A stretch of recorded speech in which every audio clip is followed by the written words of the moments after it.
पहले का आया हुआ है गाना है और भोजपुरी में इतना ज्यादा तहलका मचा कर रखे है ना खेसारी लाल यादव, चाहे वो स्टेज शो ले लीजिए या फिर भोजपुरी गाना ले लीजिए।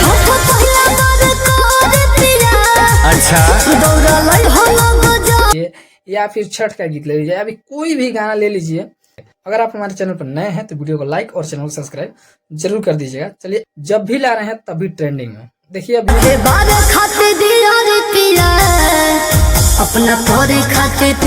दो गाना छठ गया, दो गाना ट्रेंड कर रहा है और इसमें इतना बेहतरीन तरीके से गाए हैं ना,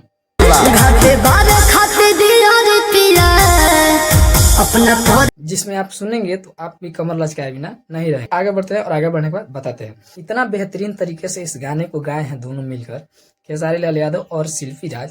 मतलब ये गाना देखिएगा ना तो भाई साहब आपके एक बार में आपका मन नहीं भरेगा और आपका दिल झूम उठेगा इस गाने से।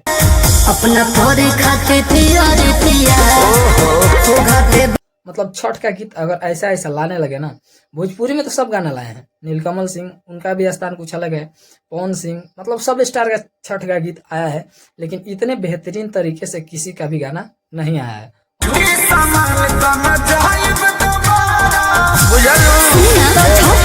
और इतने बेहतरीन तरीके से अभी ट्रेंडिंग में नहीं गया है।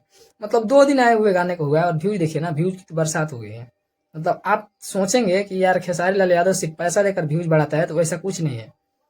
जो लोग बोलते हैं ना कि पैसा देकर व्यूज बढ़ाते हैं, उनसे एक बात मैं बात कहना चाहता हूं कि आप यूट्यूब का सेक्शन खोल कर देखिएगा तो सिर्फ भोजपुरी का इकलौता ऐसा कलाकार है जो अभी भी ट्रेंडिंग में चल रहे हैं।